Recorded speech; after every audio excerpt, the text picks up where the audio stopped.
Long ago, in a kingdom nestled between two mountains, there lived an old king who ruled with wisdom few could match. But when winter came for him at last, he left behind no son, no daughter, no heir to sit upon his throne. And so, on the day of his funeral, a strange decree was read aloud to the entire kingdom.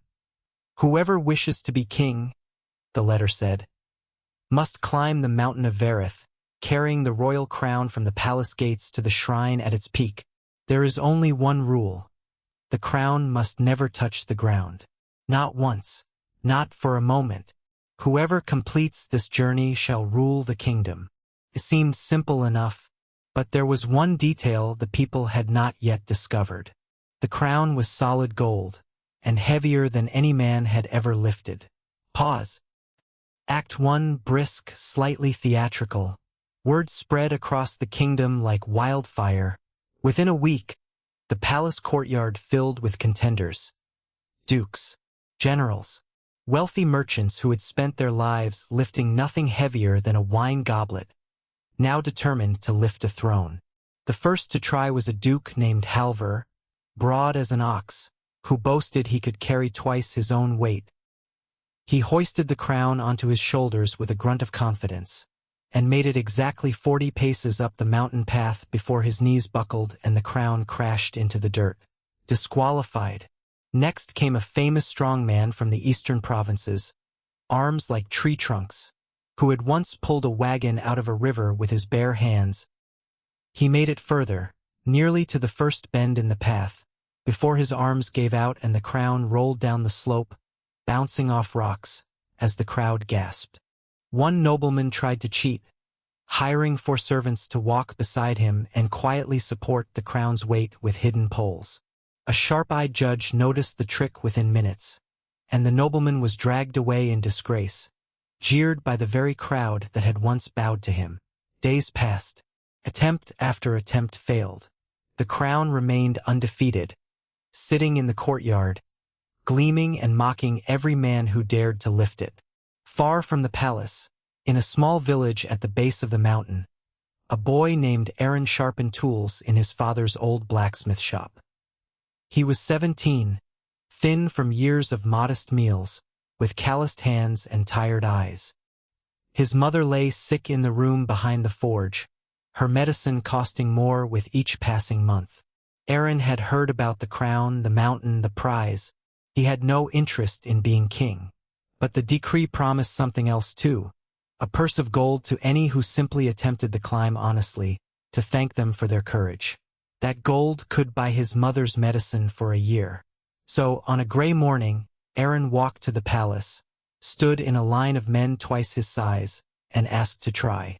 Several nobles laughed. One asked if he'd wandered in from the kitchens by mistake.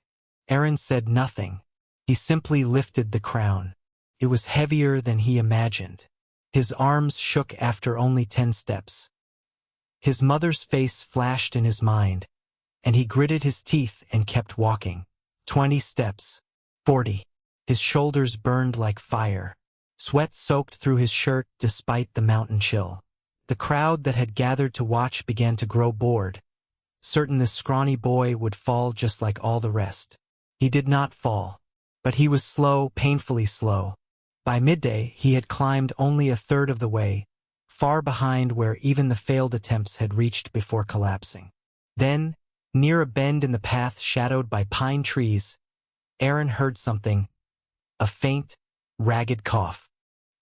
He turned and saw an old woman lying against a boulder, her lips cracked, her breathing shallow. She looked as though she had been there for hours, perhaps days. No one had stopped for her.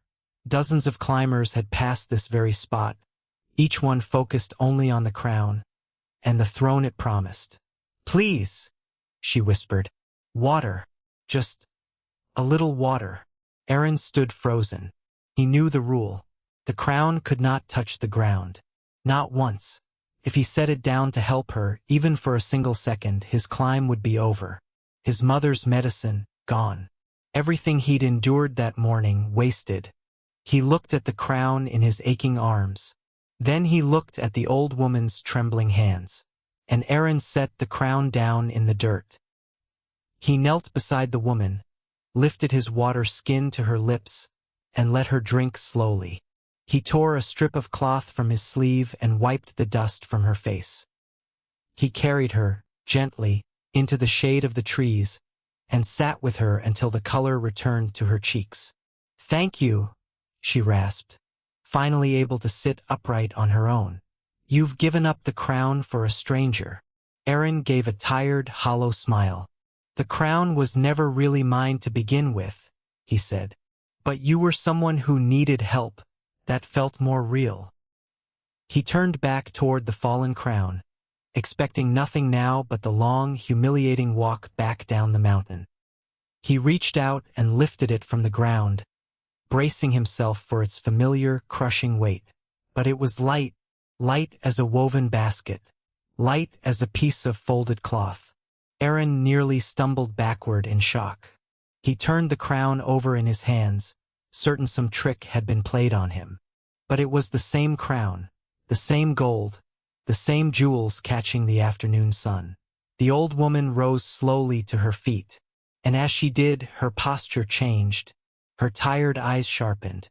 The frailty melted from her voice. "The crown was never a test of strength, child," she said. "It was built by the old king himself, enchanted by the last royal sorceress, before she passed. It grows heavier, for those who carry it only for themselves, and it grows lighter, as light as breath, for the one who would set it down, for someone else." Arin stared at her, stunned. "You're not an old woman at all, are you? Dozens climbed before you," she continued. "Strongmen, prudmen, clevermen.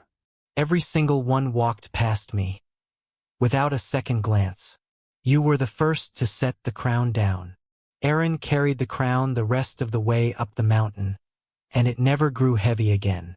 When he reached the shrine at the peak, the kingdom below erupted into cheers that echoed off the mountain walls. He became a young king unlike any before him, one who remembered what it felt like to be poor, to be tired, to be overlooked. He built roads to villages the old maps had forgotten. He funded healers for families who, like his own, could barely afford medicine. And when his mother recovered, she stood beside him at his coronation, tears in her eyes, prouder of the boy who stopped to help a stranger than of the boy who would become king. Years later, when children in the kingdom asked why their ruler was so beloved, the old advisor, now his closest counselor, would only smile and say, "He is the only one who ever understood that the crown was never about carrying weight to the top of a mountain. It was about knowing what's worth putting down." And so the story is remembered, told from one generation to the next, that true greatness is not found in what we're strong enough to carry. It's found in what we're willing to set down for someone else.